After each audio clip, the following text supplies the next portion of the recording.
What is good? We're back. We've got some moves to make here on the Monday Market Watch FFD. All right, let's jump into it. We got a list of guys today we're going to talk about. Got some moves to make here. Going to kind of gauge the dynasty temperature on these guys. Always important exercise to do all the way through the year. So while those other shows are only doing redrafts, we're here for your dynasty pleasure. Make sure you go check out the redraft channel because we are doing that too. But I wanted to start off with Daniel Jones because I've got Daniel Jones in some spots. I'm on some good teams and on some rebuilders, right? And on some orphans that I picked up. And you picked him up 2 years ago with that orphan, and you're like, I got Daniel Jones. I don't know how that's going to play out. And now you got Daniel Jones. And you're like, all right, what am I doing here? And I'm a dynasty guy. I got my thumb on the pulse of a lot of values, and I honestly I don't know what I need for Daniel Jones to let him go and feel good about it, because it does feel like he's the answer in Indy. He's QB5 right now. He's had 29, 22, 15, 12, 16, 23, 22. He's got some rushing upside, right? He's kind of got everything that you want from your fantasy quarterback right now. And at worst, you were planning on him being your QB3, maybe QB2 if you were really playing, some shaky odds there. And he's a QB1. And so, what do you do with him here? What's the price tag on Daniel Jones? Buy, sell, hold? What do you think, Biggo? Well, this is basically Sam Darnold and Baker Mayfield all over again. Except better, I think, right now. Faster trajectory. Remarkable, right? He's top 5 in yards. He's top 5 he's at the bottom of sacks taken. He's top 5 in everything. He's QB5. Right? 4 rushing touchdowns already in 6-7 weeks. 3 interceptions. Yeah, exactly. Bottom of sacks taken, bottom of turnovers, interceptions given away, which is not the Daniel Jones we know. Fumbles, sacks taken, and fumbling, right? We know the Daniel Jones that can run a little bit, and we know the Daniel Jones that gives the ball back and loses fantasy points with those turnovers. Yes, man, your conundrum on his dynasty value from a sell perspective is highly warranted, because what you are giving away is the magic formula for the Colts and what Steichen's been looking for. Exactly. Right. And I mean, I might have been the biggest cheerleader for Anthony Richardson's upside. Right. I was there. Same. I was there side by side with you for Trey Lance. Like this, we have been looking for the running quarterback in a system, right? We wanted it to be Shanahan and Trey Lance so bad. And it didn't look like it was going to be horrible at first. He gets hurt right away. And, that whole, and Anthony Richardson, dude, fantasy points per snap off the charts. Insane. Right. And it's not that it wasn't working from a fantasy points perspective, but it comes back to the argument that you were giving us for 3 years with Justin Fields. It's like, if these guys can't actually be the quarterback, and here we are. Daniel Jones is the quarterback for Shane Steichen in the Colts, and now he does have Jonathan Taylor. Sure. Running like the best, him and Bijan running neck and neck for the best running back in the game right now. But what he's doing, and we talked about it on the show this morning, they didn't even have a real true off season. Like it wasn't, like they had an off season. Yeah. He wasn't hurt or nothing, but they had an Anthony Richardson. It was a quarterback controversy. He was splitting reps, and he started this season. This is not, blasphemy. He started this season at a better clip efficiency wise, and all the metrics that we gave out this morning better than anything Peyton Manning ever did for the Colts. Right. Yeah. It's crazy. Yeah. And so, I mean, not touchdowns, passing touchdowns. He's not even at the top of passing touchdowns. Matt Stafford and those guys are up there, but he's got 10, and he's only thrown a couple picks, and he's got 4 rushing touchdowns. He's scoring fantasy points. And the biggest thing is, he's what Steichen needed to save his job. Yeah. And so and now they're playing good. They're not going to be, and you mentioned this with the Steelers, because Rodgers and the Steelers are good enough. They're not going to get a good quarterback next year in the draft. The Colts aren't going to get a quarterback next year in the draft because he's playing good. Right. So the extension is imminent. Yeah. And dude, I don't know if we could ever pick out a moment in time where it would be so much more fitting than the year after the Vikings let Sam Darnold go.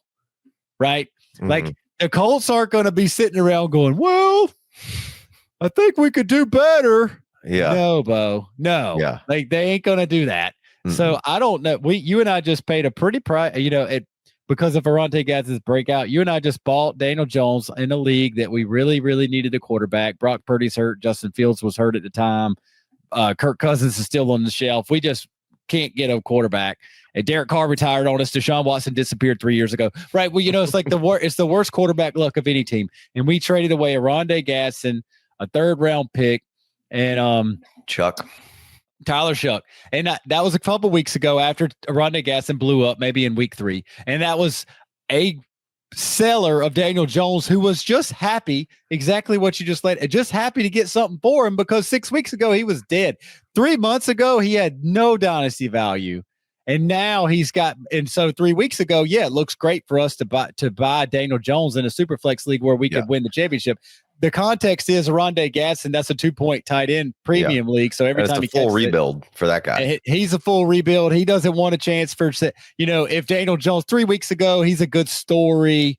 Yeah. 3 weeks ago, he got, what if he blows his ACL? I lose everything. So he sold him to us. We gave him Oronde Gadsden and some change. And now Oronde Gadsden blows up and gets like 40 points and 2-point tight end premium. So doesn't feel good not to have him on our team. Wish we could have figured out a way to get Daniel Jones without giving up Gadsden, of course. But that was a trade 3 weeks ago. Nowadays, Daniel Jones would be hard to purchase.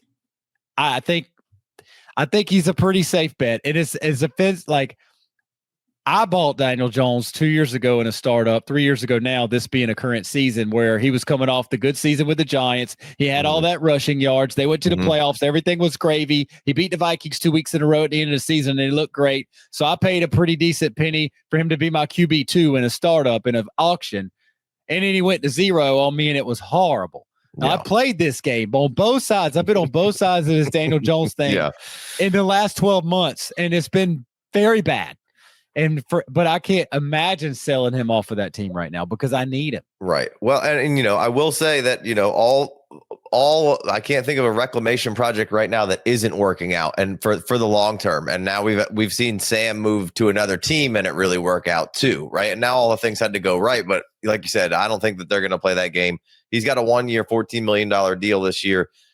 And I don't think he's going to come back at a $50 million deal, right? Because you're not going to come, so I think you're probably somewhere between the 50 and the Sam Darnold deal that he just signed, coming in this year. You're not going to go right to the top of the QB elevator, I don't believe. So I think the Colts will get some sort of a discount on Daniel Jones, albeit maybe only for 2 or 3 years. And then if he continues to do this, then you have to give him, a really high paid contract. So I think you'll still catch some discount on Daniel Jones for the Colts moving forward, potentially. That's a great point. And the funny thing is he's in the middle right now of earning $40 million a year. And we've been clowning the Giants for years for giving him $40 million a year for the 2 years that he got it from him. Yeah, and he's in the middle of he's earning that Giants contract now. Right. Yeah. What's good? You know the phrase, the house always wins? Well, not anymore with our new sponsor, Profit X. Profit X, America's #1 sports prediction market, is a peer-to-peer sports prediction market where users play against each other instead of a sports book versus the house. You almost always get the best price in any spread, money line, total, and player prop since you're playing against other people rather than the book.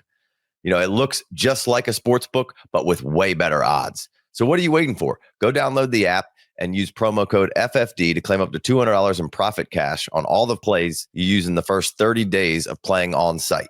Link in the description. Now, let's see what we got here. It's early in the week. So we haven't done the P-Whopper show, which is how I like to base a lot of my props on or bet on it later in the week. So make sure you're checking those out. I got to bet against the Miami Dolphins right now. Miami's at Atlanta. Atlanta's been pretty solid at home. Atlanta just got shut down by San Fran, and that run game got taken to the woodshed a little bit. Didn't quite get going. I think that Atlanta Falcons run game just opens hellfire on the Miami Dolphins. I'm going to take Atlanta -7 at home. Just maybe finally putting the Dolphins out of their misery. Their coach maybe gets fired after this one, and I think Atlanta drowns the Dolphins. So I'm taking Atlanta -7. Let's look at some trades real quick on where kind of Daniel Jones is. Here's a 27 first. Here's a 27 or a 26 first. Here's a 26 2. Here's a 26-1, a 26-1. So firsts and seconds are out there. A lot of 27-1s, just straight up. I always try to, when we're doing this, try to give the most simple deals here that are on Dynasty Daddy. These are real trades that went down up to a day ago, right? And some of those were today. A bunch of those first round picks were today. A trade that just went down today: Ricky Pearsall or Daniel Jones, half point PPR, 2 quarterbacks. Yeah. I mean, it's Daniel Jones right now, just because it's so hard to find a quarterback, man. And I didn't, I'll 2-part real quick. If really easy question, if my team's bad, I probably don't want to give up the first. If my team's good, I'll give you the first for Daniel Jones and Superflex right now, just based on everything we just been talking about for the last 8 minutes, right?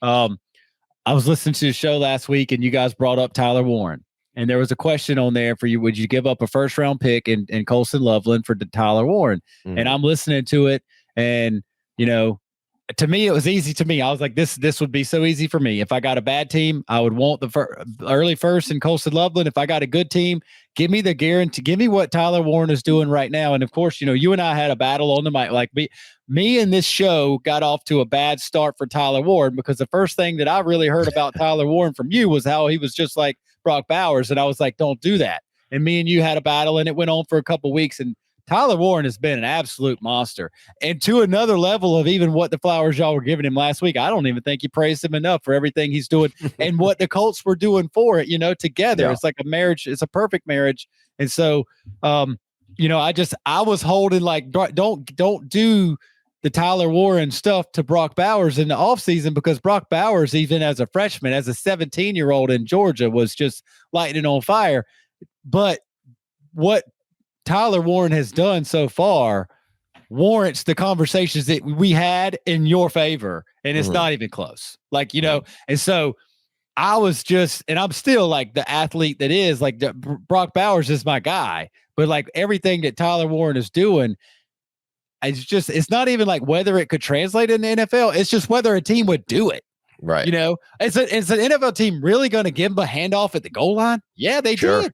Yeah. Right. Like that stuff is like, dude, that's college shit. He's the best player on their team, and he's like the biggest, and like they're doing it, and they're throwing him the ball 20 yards down the field. Like that's like you said in the argument, like Colson Loveland can do that too. He's hurt, but like for Tyler Warren, a 260 something pound man, to run down the field and to get the target, right? It's like all these 260 pound tight ends, they get targets, and it's kind of like we were talking about Oronde Gadsden today. Like they get a 7-yard target.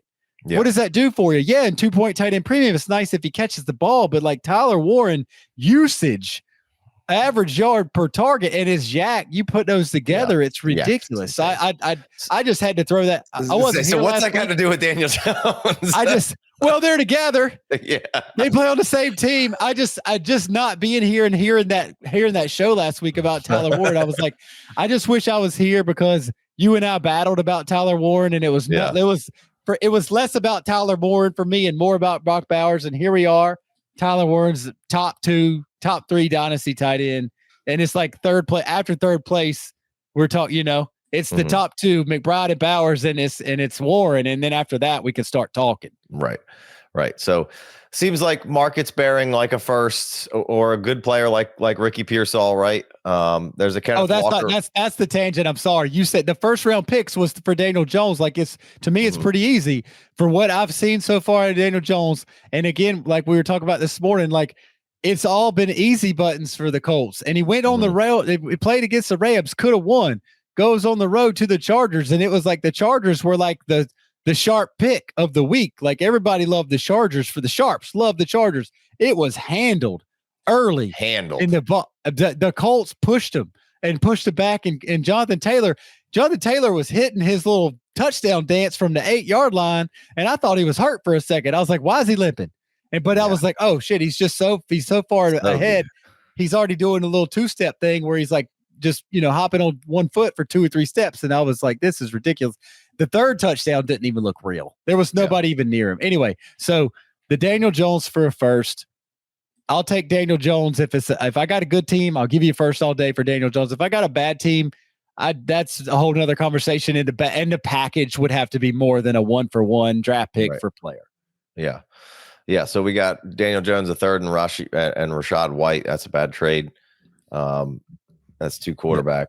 So Kenneth Walker's a trade for Jones here. Jones. DJ Moore and a 2 for Jones. So 1 and a 2 for Jones. So there's, we got the market starting to get kind of set and a little closer to what I'm not ready to sell him. I think that's on basically all my teams. I'm just hanging out. We're just riding. I don't. This isn't a fluke. So I'm in a firm hold camp. Listen, again, like you said, if your team's crap and I can get a first and a second right now, and maybe I can get a fun player, sure. But all right, I think this has been the most questions we've been asked in the Discord. If you're not in the free one, go join it. If you want to give us $5 a month, come on over. You get free extra episodes and all sorts of information, quality stats and projections and all sorts of stuff going on over there. So make sure you check that out. But DeAndre Swift has been the number one question I've gotten over the last couple of weeks. And I've been meaning to just make a straight up 3-minute social media video, TikTok, whatever it is, of just about it. So I wanted to talk about him today because, got off to a reasonably slow start. It didn't look good, but I mean, he was still putting up okay points, 9 and then 14, 10, 16. They had the bye. And then he just came back and they've played Washington, who hasn't been tackling and playing defense super well. And they played New Orleans, who isn't an excellent team. But they'll put some fight up. But in the last 2 games, the run game has been excellent. And they've got Baltimore, Cincinnati, New York coming up next. So it's everybody. Whoa, what should we sell DeAndre Swift for? Should we sell DeAndre Swift? And it's certainly a tough question, right? I mean, the 2 was kind of where it was at forever with Swift. And then when last week, when it came in against Washington, I just kind of was hold, don't sell for the 2 yet. Cause I think we're going to be able to stack a couple of these on them and then see if we can get maybe a little bit better price to sell DeAndre Swift. But it's is this run game sustainable at the level it is? Can they balance out where, hey, we have a good on all phases of our offense coming down the stretch here? And if that happens, Ben Johnson really can get in the bag then, right, and do his thing. So DeAndre Swift has been a tough market value for me and our listeners of I think a lot of people were just get rid of him, get out. And it's just could be a really valuable piece here down the stretch potentially. Now, like I mentioned, Baltimore's defense hasn't been good. Cincinnati. So the next 2 could potentially be 2 more bangers for Swift. Then they have the G-Men, which, very respectable defense. Minnesota. Pittsburgh's defense isn't what we've cracked it up to be. And then you got Philly, Green Bay, Cleveland, Green Bay, San Fran. So then you get into some teeth near the end there. But, I think you still have a window here for maybe another week or 2 for the Swift sweepstakes to keep climbing, or at least at the very least stay where it is. So kind of what's your impression on what to do with DeAndre Swift? And, then we'll go over some market stuff. Yeah, post-bye, since the Bears had their bye, it's been a different look. And, you and I have him on the FFPC team where, I think we bought him for a year ago or something. 2 years ago or something. We got him for super cheap. And, he was hit or miss and kind of decent last year or whatever. But this year we got a great team and he's helping us win. And, we got a couple good running backs and so he's in our flex spot, but 20 points in your flex of the last 2 weeks has been more than fantastic. Right. Mm-hmm. So and he hasn't killed you at all. Any week he hasn't killed you. He's been involved. Right. At a good clip. And even when it's been a slow game, he'll bust that 25-yarder off and give you an extra couple points here or there, to get you to 10 or 12. Something. Yeah, right. Exactly. So I think he's a tough sell for a contender. You and I both right now, we're in the top 2 of victory points in that FFPC league. And this is a $250 league with a solid payout. And if you're in top 2 victory points, you get your money back when the playoffs start. Right. And we won a championship, but that's been a few years ago now. And we've been kind of hanging around. And it's like DeAndre Swift was somebody that we were going to turn a profit on. But right now I'm having a hard time selling him on that team. And I think that might be my only DeAndre Swift. But, I've got 2 or 3 more shares for sure. There's always going to be a tough line to draw whenever there's been that much fluctuation. because you're trying to time the market, right? Like you said, I don't disagree. The matchups speak for themselves. Although coming out of the bye week back against the wall, the Ravens could come out and play as hard as they could. And that doesn't make anybody any healthier. No, a bye week, but a bye week does. But their whole defense, But I'm just meaning like, hey, the Steelers lost a big time game that they should have won, and that was huge for us, right? The Thursday night comeback for the Bengals, like the Bengals beating the Steelers, that helped nobody more than the Ravens. So like that, the Ravens could come out this week and put up more teeth than they have this year on defense. Maybe since week 1 when they were at least healthy, right? You could almost bet on it. Right, exactly. It's pretty safe bet that this is going to be the hardest they played all year since week 1. Which obviously was a thriller against the Bills or what, that's just how the NFL works. But even though they were not all hurt yet, it was still a 30-point game because they played against the Bills prime time. But so like the fluctuation there. So if you're borderline and you're like looking for a spot to sell Swift and you've been listening to Casey, maybe you don't play it. Anything can happen, right? He could get hurt. The Ravens could play up well next week. Monangai could all of a sudden have 25 carries and Swift could have 3 catches and that's it. Even though I don't think that's going to happen, but it's a, very slight chance. I think if you're trying to sell him, if you're looking to sell him, now's a great time to do it. And yes, if it doesn't work out, you got a week or two, like even it doesn't, you got time, but like now's a good time to start selling because he's been crushing.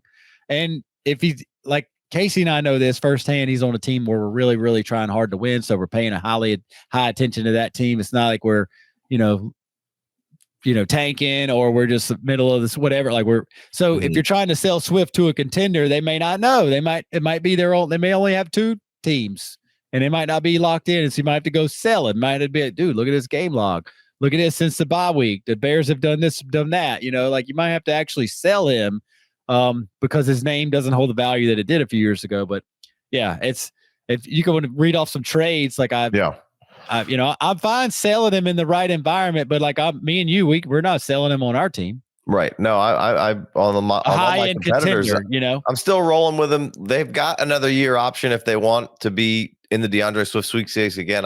It would be hard pressed to think that they're not going to go get somebody else in this draft, but this year we thought the same thing. So, well, before the season started, when you were selling to me DeAndre Swift in the 10th round, and I was like, the problem is he's been jettisoned off of Ben Johnson team. And I was like, if you can tell me that by week 6 or 10 or whatever I said at the time that he's still a part of it, I want a running back. We all wanted a running back. We just didn't know which one and who it should be.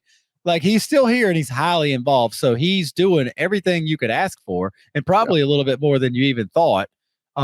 It's been really good and it's been getting better and getting better. And as the offense has gotten better, so go ahead with those trades. Right. Yeah. So we got Waddle for Swift. Ooh, that's a good one. Looking for more FFD? Sign up for Patreon and get access to our rankings, projections, ADP, an extra show every single week, and more for your pleasure. Probably about the same age. Yeah. I mean, obviously, his wide receiver years, you assume Waddle's got more in the tank and you think he's going to last a little longer. Swift's done nothing but be pretty solid every time. He's just not a between the tackles grinder and people kill him for it. I would think bad team. I would think I'd probably want to have Waddle long term. A decent team. The Dolphins are imploding and Waddle could be fine down the stretch, but who knows? I think if I'm on a contender, I'd probably rather have Swift as my flex than Waddle in my flex every week if I need a starter.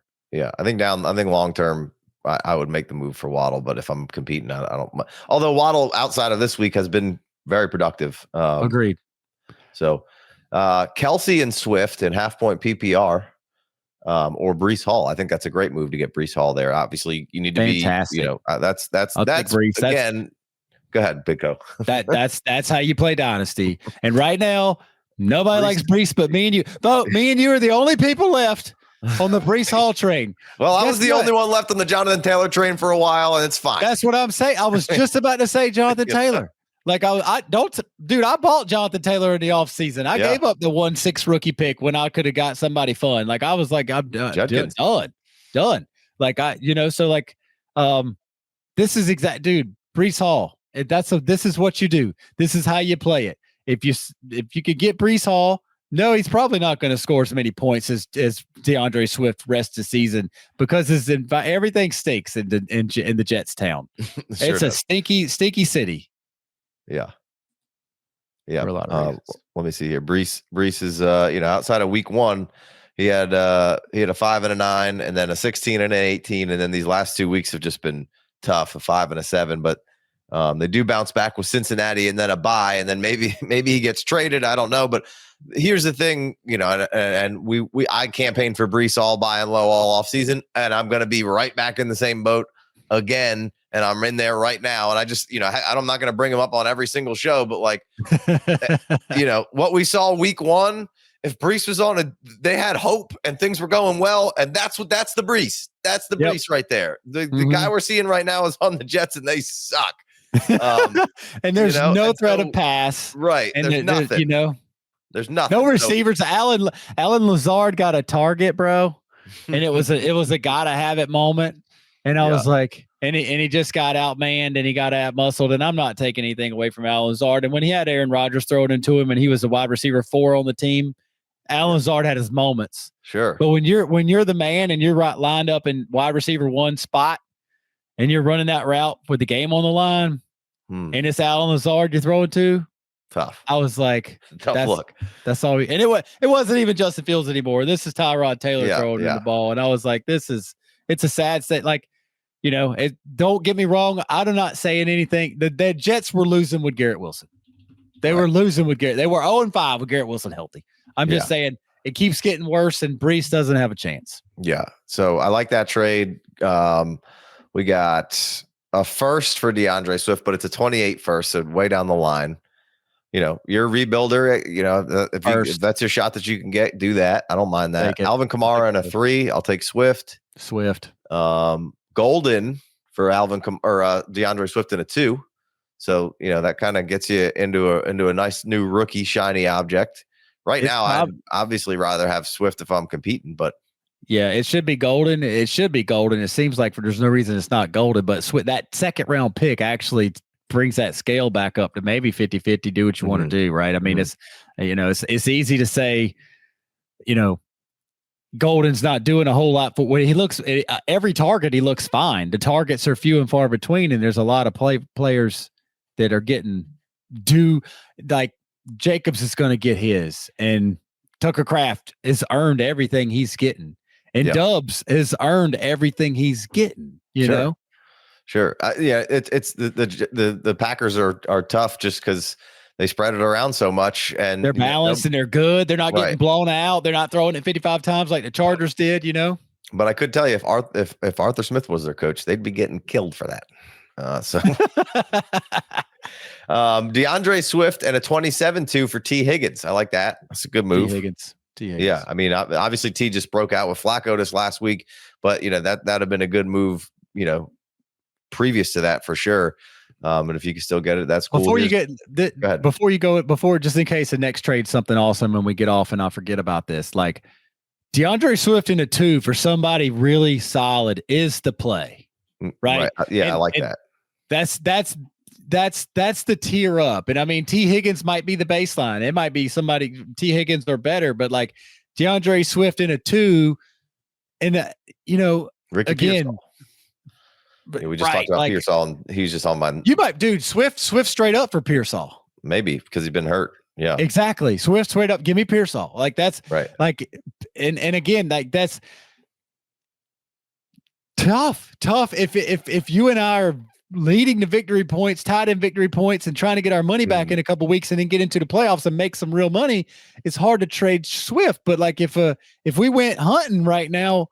Are we a DeAndre Swift and a 2 away from getting something better? Can we get Ricky Pearsall for Swift straight up and just improve our dynasty team and take and in the meantime, right this second while Pearsall is hurt, lower our chances of winning money? Like that's a tough for calculation. Everything we do in Dynasty's calculations, Casey. I was driving down the road talking to myself the other day. Like every single second is calculations. There's a new week of games, calculations. It's trade bait. Am I winning or am I losing? I got one team, the Eastern Superflex League. I got the best starting lineup in the league. Well, guess what? Half of them's on IR, and now I suck.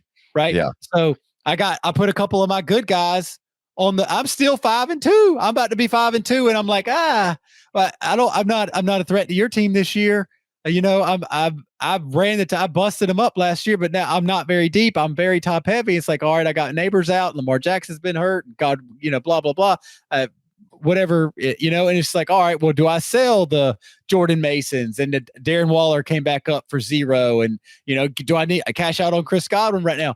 Doing those calculations, like I'm easily going to make the playoffs because there's only 6 good teams anyway. Right. But when I get in the playoffs, do I need to get up there to get bounced by you? Or do I need to sell a couple pieces now? And got Rashi Rice back, baby. Yeah. Yeah, you did. Traded for Patrick Mahomes. So anyway, it's all calculations, right? So it's like these trades that we bring up every week, and we're trying to like, hey, I would do this, hey, I would do this.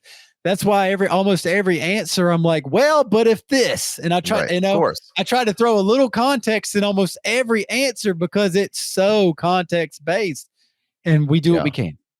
Yeah, here's 26-2 and 27-2 from Anungai Swift in a 4th, so you get the backfield potentially. So that's interesting. So.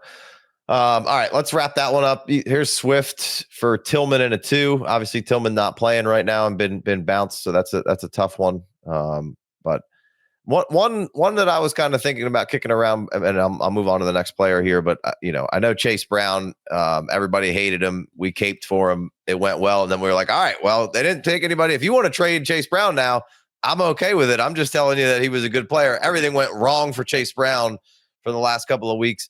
Looked all right, had his first 100-yard game with Flacco this past week. I don't know how, but Swift for Chase Brown, I feel like I'd like to have Chase Brown, I think. Yeah, long term. Yeah, I mean, unfortunately that's a little tougher than it was because that calculation of short term, like, I don't know if you catch younger, how do you catch the Steelers sleeping to look like that? I don't know if Chase Brown's getting 100 rushing yards on 10 attempts and 12 attempts again this year. I don't know if they're going to throw it 40 sometimes again though. Well, and it's just like, I know that everybody was excited for Flacco, and there's nothing more that made me smile this week more than seeing like 28 targets and 16 catches for Jamar Chase. Like, that's just awesome. Right. That Flacco's got the cojones to throw it to Jamar Chase that many times. It's so cool. It should happen more often.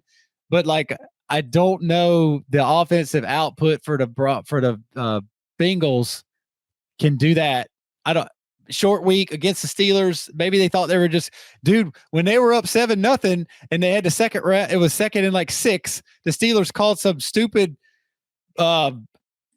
throw it back to the quarterback. They tried some stupid hook, stupid trick play. I can't think of the name of it right. It's not hook and ladder. I just saw the hook and ladder yesterday and it made me so excited.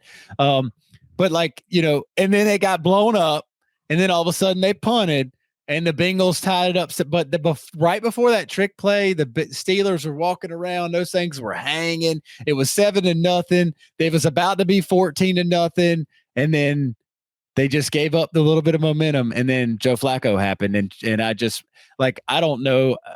That was a nice little tangent. I think Chase Brown or DeAndre Swift. It's Chase Brown for me, but like it just feels like it's got to be Swift the rest of the season. It just seems like it should be. Absolutely, yeah. That was more of like, hey, maybe moving forward. I feel like I like Chase Brown as a player. I think he's way better than anybody. Some people he's not a Jag. I think he's much better than that. The Bengals have just been so bad this year. So whether he's a Bengal or not long term, I don't know. But I have a lot of confidence in Chase Brown. I could double down with you right now that the Bengals still got so many problems that they don't need a top 4 round running back next year in the draft. They shouldn't. They shouldn't. So they got a lot of problems not named Chase Brown. Yeah. So I imagine if the Bengals play their cards right, Chase Brown is either the starter next year or some veteran said, I want to come over here for super cheap to play with Joe Burrow. Yeah, right? Every pick should either be defense or offensive lineman. Offensive line all day. Yeah. Or edge rusher. He's got one more year over there in Cincinnati. So anyway, all right, let's move on. Oronde Gadsden, super hot this week. Hansel's, hot. So obviously this is not the week you want to go trading for Oronde Gadsden, but I wanted to shoehorn him in this show. Obviously, if you've been messing with us for a while, all off season, anytime we got a chance, we threw Oronde Gadsden at you. It's working out. It looks good. And we talked on the show, the live show, football show this morning about, how it's not the time to trade for Oronde Gadsden right now. And hopefully this thing simmers and goes back down to just a little cooler here for a week, maybe two. And then we try to strike, and, I'm more than willing to trade a 2 for him right now. And maybe I just do send it out there and just see if the guy will take it. And then next week send the same trade back and see if he'll take it after it's, maybe, 4 for 26 and no touchdowns. Right.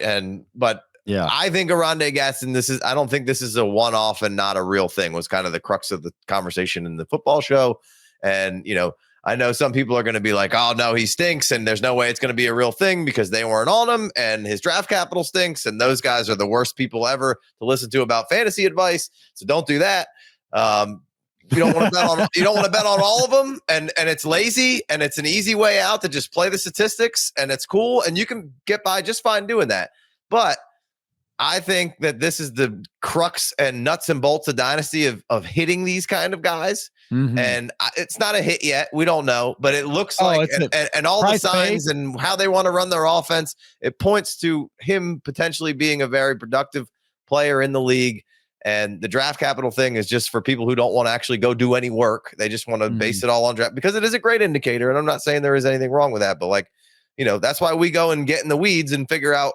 I'm not gonna go crazy with taking I'm gonna find a couple in each draft. I'm gonna draft the shit out of those specific ones, right? Mm-hmm. So here we are with Oronde Gadsden. I just wanted to kind of see where the market was right now, and I think you feel similarly that you probably, this isn't the week you don't want to trade for Trace Claypool after he has 5 touchdowns. Right? There it is. Yeah, I knew that we talked about it in the show this morning, and I couldn't name the player's name, couldn't pop up. He may have just had his Chase Claypool game, even though Claypool was 5 touchdowns. So I knew that next week I was like, y'all, that's the best game he'll ever have by far. Yeah.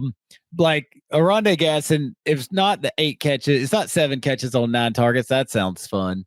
It's the 187 yards or 178, whatever it was. That's what if it was 7 catches for 42 yards and it was just because the quarterback needed to get the ball out of his hands, that's one thing. It's 170 something yards, bro. That ain't an accident, and you don't put that back in the bag. You don't put that back in the box, right? So it's no, and he's not going to get 178 yards next week, right? He may never have another 178 yards. He may not, but it's as far as a victory lap that you could and should, and you were all due to have right now, it's price paid, man. He wasn't drafted in almost any league, especially early. Later on, after there was a preseason game, he got some 3rd round love, but in a tight end premium draft, but in May drafts, he wasn't drafted in 4 rounds of a rookie draft. And and if you check the tapes, there is nobody that was talking about a Gadsden before you. And so that's a smash hit. He didn't go win your league for you yet, but price paid, it's a smash hit. If you drafted him as the 3rd pick in your draft, he's not a smash hit right now, bro. Right. It's relative what you price paid. And so what you got in him right now, he's crushing it for you. Yeah. And the stock meter is so far up above what you paid for him. And we cashed out a couple weeks ago what we talked about with the Daniel Jones trade. We literally, that was just so happened these 2 guys are at the same time on the show being talked about. Right. He made a blip on the radar. Yeah. He was a 2-point tight end premium league. We made a cash out. Now that's a massive jump. And we've had 5 games. 1, 2, consistent 5 games, and in 5 of those games this is just regular tight end premium I'm looking at 1.5, but he's had 12, 16, and 32. Obviously this is a blow up game, but then a 4 and a 2 squeezed in there, but he's tight end 17, didn't play 2 games, right? Again, I don't think this is going to, he's not going to be 8-9 targets every single game, and there's going to be games where he goes up and down, but moving forward, with Roman and Harbs and their history with tight ends and this offense and a great quarterback. These are all indicators of things that I want. And he's a receiver that plays tight end. And I'm in. Exactly. Yeah. Enough. Yeah, for sure. So, if you bought him and put him on your bench, you got a Tyler Warren or you got this guy. It's just like it's smart football to smart dynasty to buy some of these guys. No, not this week. Yeah, you said that. Yeah. The first sentence, the first thing out of your mouth was not this week, but like it's smart to get somebody like this who's obviously capable and in the right hands to be able, as far as like offense and quarterback and play caller and everything. And the wide receiver on the team is 48 years old. Wide receiver 2, it's just Keenan Allen. So it's just like, why not? And if you got to purchase him and put him on your bench, that's fine. Or if you got 3 flexes, throw him in one and see what happens. But better to try to go pick up a guy like this in a week or two before he has another one. Because he's probably going to be 4 for 40 for a couple weeks because that's life. That's NFL. But he's not going to be not targeted again. Yeah. No, I don't think he's not going to just go on the shelf again. So here's a 26-second half point PPR full point PPR, half point premium. So 1.5. That's I'm in. I'll pay that price right now. Me too. Here's another one at that price. So I'll pay that price tag. Here's another one at that price. I'll pay that one. Here's 2 first. It's full point tight end premium though. That's probably a little aggressive at the moment. Yeah, that's aggressive. Not that he couldn't. I mean, if you got that every week, it's worth it. But I mean, like that's what in the 2 point. If you're just starting out, this is your first year in one of those leagues, and you didn't even have a rookie draft. Let's say you just had your startup. The rookie draft picks are worth so much because of the tight end value too, and especially if it's super flex, right? So now you got super flex makes first round draft picks, second round draft picks more valuable. Full point tight end premium makes that's Tyler Warren and Colson Loveland. We're going into 4th, 5th, 6th pick, right? So it pushes everything back. Judkins goes back, and everything. All the Ibuka goes back after the tight end. So like if you're buying Gadsden in a 2 point tight end premium, which I definitely say you should do that, you're not giving up 2 first round picks for him today. Right. And these are all today trades because I didn't want to look at 1 day ago trades because those are obviously he didn't like. Here's 1 day ago, Kendrick Bourne for Oronde Gadsden, right? Somebody was probably stoked they just got fortune teller. Yeah, right. And then here's Kate Otten in full and half point premium, right? A day ago. So it's they were probably stoked that they made that move, and it's like, ooh, that's a rough one. Watching that go down the next day. Here's Ray Davis and Gadsden for Vidal. That's only half point premium though, so it's half point. Full point PPR, no half point premium. Jeez. So Oronde Gadsden, Ray Davis, full PPR, no premium for Vidal. This is before yesterday or today? That's today. So give me the Ray Davis and Gadsden over Vidal. I agree. Here's a huge overreaction. Oronde Gadsden, half point premium for Travion Henderson and Jonathan Brooks. So take your Travion and chill on that one for me. Yeah, and so just the Ray Davis, Gadsden for Vidal in Dynasty. I know sometimes you're like, oh, I just saw and I think you're in the league where it's an F3. Vidal just got traded for a 2. That's whatever. Last week he crushed. This week bad game script, didn't look good. Whatever. Don't be a prisoner of the moment and give away Dynasty assets in that type of capacity, right? It's Vidal's RB3 or 4 on the team, and so like Vidal could have a run out here, and then next year he's back to be like it's when you got if it was just one injury and if he was the Ray Davis of if Cook was hurt and Ray Davis, like Ray Davis played very well last year in spots. James Cook was undeniable, and he's a fantastic running back. And then, they got the other guy that they like for third down. It's like if at one injury away and Ray Davis is right there chomping at the bits to be a ridiculous stud, Vidal was buried on the, he was back. He's way back there. And they brought in a running back and drafted a running back with him on the team, Right. So like I'm all about we got Vidal in some waivers last week. Sure. in FFPC. I like Vidal. I think he's a good player. If he got an opportunity, look good in a week against a bad team, and then this week it just didn't work out, he'll probably bounce back and he'll average somewhere in the middle, right? And that's kind of where Vidal will live. Not to say that, hey, Najee tore the Achilles. He was on a 1-year deal, and now Vidal's the number 2 moving forward because they see enough out of him this year. That could certainly be the thing, awesome. But I bet they bring in another running back as well. So, here's they were already this week. They were trying to trade for veterans and kicking and knocking on doors. Like they were making calls, like even after last week's game with Vidal. Right. So it's just about, noticing what's going on currently and just having enough laps. Me and you've done this enough times to see injury-based production and saying, all right, I like that guy, but I don't want to give up a Ray Davis and a Gadsden together to get him. Don't do that. Yeah. And then a quick one on the way out. Kincaid or Gadsden and a 2. Tight end premium, half point. Kincaid. Probably should. Gadsden and a 2? That 2's not done. That 2's a great kicker. That's not a throwaway kicker. Yeah. So that's kind of just wanted to show you where the market was on that one. And then so kind of moving on the way out of here, I just wanted to throw 2 more guys in the ring. We don't need to go super in depth. I just wanted to see where they were. And because I feel like the value is down on them and they're very good players. And one is because of an injury to his quarterback. And they haven't been playing well. And that's Zay Flowers. And the other one, Xavier Worthy, who himself had an injury, right? And hasn't necessarily been performing up to kind of where you thought he might be. And you saw a game or 2 where it was, and then he was injured and out.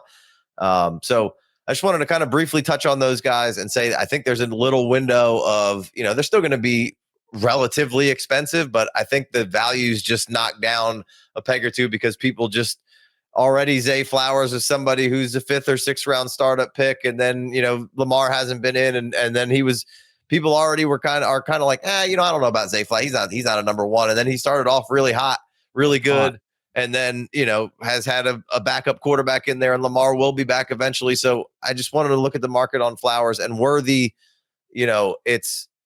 I know that homeboys, I know Rashi's back, but like Rashi being back makes me more excited for Xavier Worthy. I know that sounds counterintuitive, but like now we get the Chiefs get to go back and put those players that they drafted and brought in back to the idea of how they want to use that player instead of having to facilitate how to fill in the blanks without Rashee Rice, right? And we saw Worthy come along and play a big part in that Super Bowl run last year, and that was great experience for him. And now I feel like the gates open even more because I truly believe, and this is why I was buying Patrick Mahomes all offseason, that they're going to get back to being a 28, 30-point-a-game offense with these guys out there. So we could take it on the Flower side first and then go to the Worthy side real quick. I just wanted to kind of take a look at the value of these guys currently. No, but I got to stay Worthy just because everything you got me fired up over it. I think this is okay. We'll go Worthy first then. Yeah, I think this is a great freaking buy opportunity for Worthy, man. I think the Rashee, especially this week. I mean, for a second, my phone was telling me that Rashee Rice had a rushing touchdown too. For a minute, Rashee Rice had 30 points in the first half. I don't know what happened, but and then he comes back down to 20 something. Mm-hmm. But it was the coming out party that we heard about for the last 2 weeks coming out of Chiefs camp, that Rashee Rice is going to hit the ground running. And it was the coming out party that me and you've been talking about all off season long about the Rashee Rice value and where you should be buying him. And a couple times that me and you were able to pull off trades for him in the off season. And it was everything you could have asked for. And the only reason it wasn't a lot better is because the Vegas Raiders suck. Right. Yeah, right. Exactly. You didn't even get a fourth quarter. Them boys were in the victory formation in the third quarter, and it was just like, let's get out of here healthy. And everything that's going on with Worthy this year, in addition to what just happened with Rice this week, like this week is the perfect week to just strike on Worthy. And it may not, next week, he may not have 3 touchdowns. That's, but I'm just saying, if he did, then the window would slam shut again, would painting the picture, like you said, long term, like this offense has had zero harmony for 2 seasons. And, of course, they hadn't had any offensive line either. And they got a really lucky draft pick at 131 this year Now in the he's not playing draft. And, either. and so he got hurt after a couple weeks, but he was looking good. I think there's something kind of weird going on with him, actually. I don't know. Yeah, they do. Yeah, that's right. He got hurt, but then last week it was something they couldn't even talk about. So something that might be a little over our pay grade. Something personal might be going on. But but anyway, the offensive line hadn't been good either, and so the Worthy buying opportunity right now is, to me, in my eyes, very evident. Yeah, and in that thought process of, you're not giving up what you had to give up last year at Super Bowl to get him.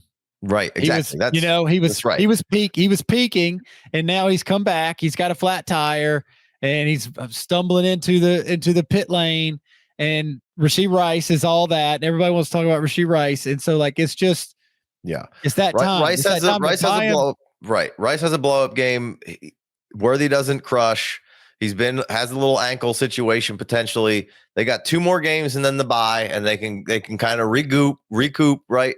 And so I think there's opportunity here for them boys to get back on the field, do some different things. Worthy to get right, and he's 22 years old, man. Like, this is just the speed is insane, right? And so I think there's an opportunity here. So let's look at exactly. Well, and when the defense has to look at Rice, right? Like it's not even just the offense getting to put the pieces where they want them. It's now the defense is like, oh, we got Kelsey's going to kill us on these first downs. We should at least stop Kelsey from killing us with this third and 6 completion. Let's not can't give him that. And then we got 2 people got to get on Rashee Rice because he's killing us. Yeah, Hollywood Brown's still okay. He's not what he used to be. He's not, but he's still good. He's still decent. And then Worthy could be blistering a deep over into a zone that's completely vacated because you can't, it's almost like they don't have the running backs, but if you think about what we talked about week 1 or like what the defense has to look at with the 5 eligibles for the Lions, so the running backs are not the Lions, but if you take Patrick Mahomes, you take out Jared Goff and you put Patrick Mahomes' ability in there, makes up for the running backs. And now the defense has to look at their eligibles. Worthy's going to break free, Bo. It might not be this week. That's fine. Let's keep that buy window open for 2 weeks if you can't get a deal done. I think there's a potential for that.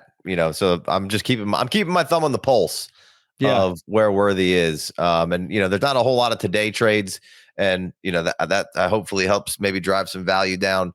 There is a today trade with Xavier Worthy and a first for Rashee Rice. If you can get that done, go get Rashee Rice. You know what I mean? Yeah, just because the buy window is open for Worthy don't mean you should stop buying Rashee Rice right now. But J.K. Dobbins and a first for Worthy and a third, like, that doesn't even seem like a real trade, right? Yeah. I mean, here's Xavier Worthy for Daniel Jones and a fourth. So that's, always to not give up the quarterback is a tough deal to give up. Yes. So, neutral on that for the most part. Probably they actually lean Jones. Oh yeah, super flex. I'm sorry. We got to find where that line is to not take Jones, but we ain't found it. Right. And we're still going. Here's Ayuk for Worthy. That's only half point PPR, but I'd rather have Worthy and half point PPR. That's right. So, and then a bunch of these are day old, so would not quite baked in before Rashee Rice, but Waddle for Coker and Worthy, right? So I would take Worthy. I'm just getting younger, right? Yeah, I'd take Worthy anyway.